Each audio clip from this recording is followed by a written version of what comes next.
Mathematics లో మనకు Roman numbers అని ఉన్నాయి. మీకు 5th లో చెప్పారా? సిక్స్త్ లో చెప్పారా? చెప్పారు. సో రోమన్ నంబర్స్ అనేటటువంటివి కూడా మనం మామూలుగా న్యాచురల్ నంబర్స్ లాగే అవి కూడా వాడుతూ ఉంటాం. అయితే ఇక్కడ ఈ రోమన్ నంబర్స్ రోమన్ న్యూమరల్స్ అంటారు. Arabic numerals. అరబిక్ అంటే మనం వాడుకునేటటువంటివి. సో ఫస్ట్ ఒకటి అనుకోండి, 1.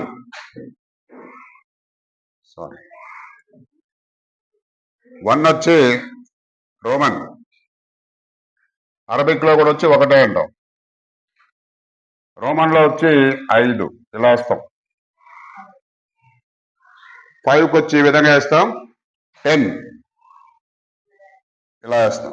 10 తర్వాత ఎల్, ఇలా ఎల్ అని వేస్తే ఎంతనే? Very good, 50. C 100, very good. Next D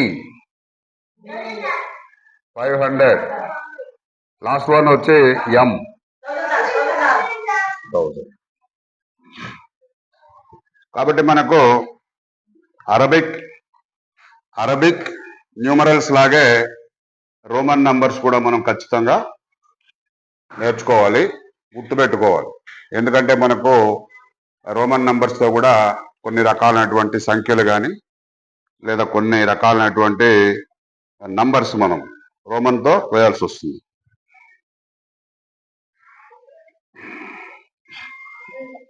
తర్వాత త్రిభుజాల్లో అయితే మనకు ట్రయాంగిల్స్ లో మీకు angle sum property of triangles అని ఉంది. ఆ ట్రయాంగిల్ అంటే తెలుసు కదా, how many angles are there in a triangle? 3 ఉంటుంది. అదే మనము ట్రయాంగిల్ అంటే ఇలా ఉంటుంది. ఇలా షేప్ వచ్చేది, సపోజ్ ఇది ఏ బి సి, 3 సైడ్స్ ఉంటాయి. 3 సైడ్స్. తర్వాత లెంగ్త్ ఆఫ్ ది సైడ్స్ ని బట్టి టైప్స్ ఆఫ్ ట్రయాంగిల్స్ చెప్తాం. అయితే మనకి ఇక్కడ యాంగిల్ సమ్ ప్రాపర్టీలో ఇక్కడ ఏబిసి ట్రయాంగిల్ లో ఇంటీరియర్ యాంగిల్స్ అంటాం. ఇక్కడ చూడండి, ఇక్కడ రెడ్ ఉందా, గ్రీన్ ఉందా, ఎల్లో ఉంది. సో ఇక్కడ ఇదొక యాంగిల్, ఇదొక యాంగిల్, ఇదొక యాంగిల్.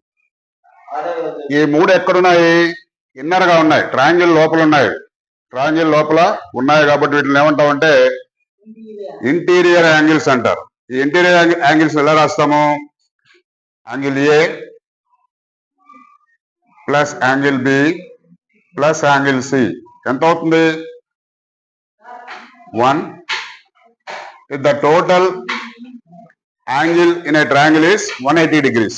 180 degrees కాబట్టి angle A, angle B, angle C మూడింటిని కలిపి 180 degrees అంటాం. దీన్ని మనం angle sum property of triangle అని చెప్పేసి అంటాం.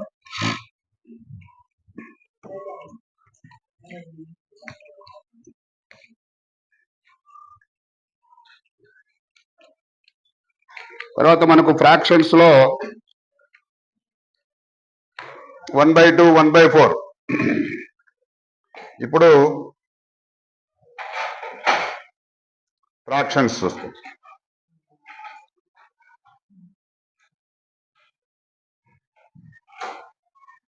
ఇక్కడ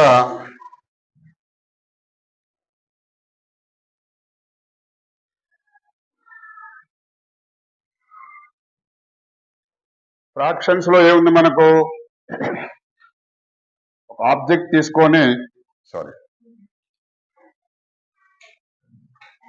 ఒక ఆబ్జెక్ట్ తీసుకుంటాము. పెన్ సారీ, అది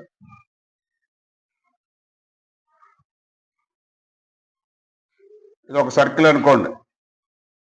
ఈ సర్కిల్ అంటే ఏంది? ఇక్కడ మనం ఏదైనా ఒక ఆబ్జెక్ట్ తీసుకుంటే అది circle, the shape is circle. ఇప్పుడు ఏం చేసాం? దీన్ని కట్ చేసాం. ఎన్ని హాఫ్స్ అయినాయి? 1/2. అంటే ఈచ్ పార్ట్ వచ్చి 1/2, 1/2. ఇప్పుడు ఈ రెండు కూడా మనము ఏం చేయాలా? యాడ్ చేస్తే ఎంత రావాలా? 1 రావాలి. So 1/2 plus 1/2. ఏం చేయాలి ఇప్పుడు మనం? ఎల్సిఎం కట్టాలి. ఫ్రాక్షన్స్ కాబట్టి ఫ్రాక్షన్స్ ని అడిషన్ చేసేటప్పుడు మనము ఎల్సిఎం కట్టాలి. 2కి 2కి ఎల్సిఎం ఎంత అవుతుంది? 2 2 2 2 1 జార్ 2 1 జార్ 2 అవుతుంది. 2తో 2 ఏం చేయాలి ఇప్పుడు డివిజన్ చేయాలి. 1 1 into 1 ఇక్కడ మళ్ళీ 1 వస్తుంది ఇంటూ 1 1 టోటల్ గా ఎంత వచ్చింది 2/2 ని మళ్ళీ క్యాన్సిల్ చేస్తే ఎంత వస్తుంది. కాబట్టి ఇది ఫ్రాక్షన్ లో మనకు ఈ పైన ఉండేదాన్ని ఏమంటాము న్యూమరేటర్ అంటాం, కింద ఉండేదాన్ని డినామినేటర్ అంటాం. కాబట్టి numerator by denominator is a fraction. మనం టైప్స్ ఆఫ్ ఫ్రాక్షన్ లో చెప్పాం, proper fraction, improper fraction, mixed fraction. Proper fraction ఎలా ఉంటది, న్యూమరేటర్ లెస్ దాన్ డినామినేటర్, ఇది ప్రాపర్. ఇంప్రాపర్ లో దీన్నే మనం ఏం చేయొచ్చు, ఇంప్రాపర్ గా వేసుకోవచ్చు.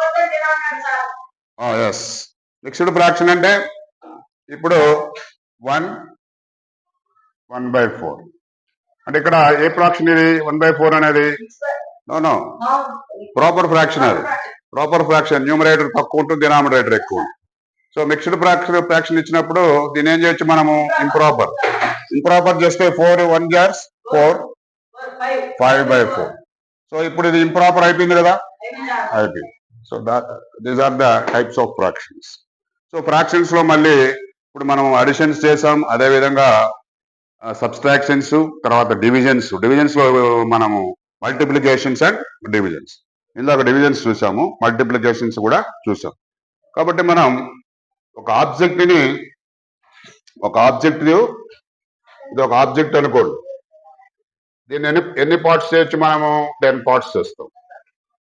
సరే 8 1 2 3 4 5 8 అయినాయి.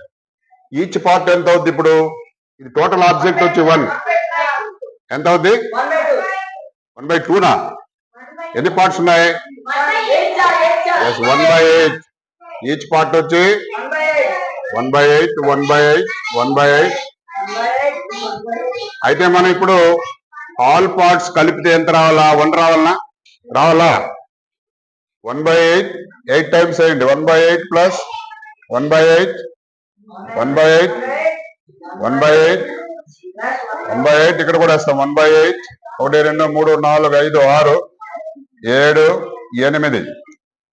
ఇప్పుడు ఎల్సిఎం ఎంత అవుద్ది 8 కదా. 8 తో మనం డివిజన్ చేస్తే 1 1 1 1 1 వస్తాయి, 8 వస్తుంది. ఇప్పుడు దీంతో డివిజన్ చేస్తే ఎంత వస్తుంది 1 1 plus 1 plus 1 plus 1 plus 8 times వస్తుంది. అప్పుడు టోటల్ ఎంత అవుతుంది 8/8, దట్ ఈస్ 1. కాబట్టి ఒక ఆబ్జెక్ట్ తీసుకోండి, ఆబ్జెక్ట్ ని మనం ఎన్ని పార్ట్స్ చేస్తామో ఈచ్ పార్ట్ కంటైన్స్ 1 ఫ్రాక్షన్.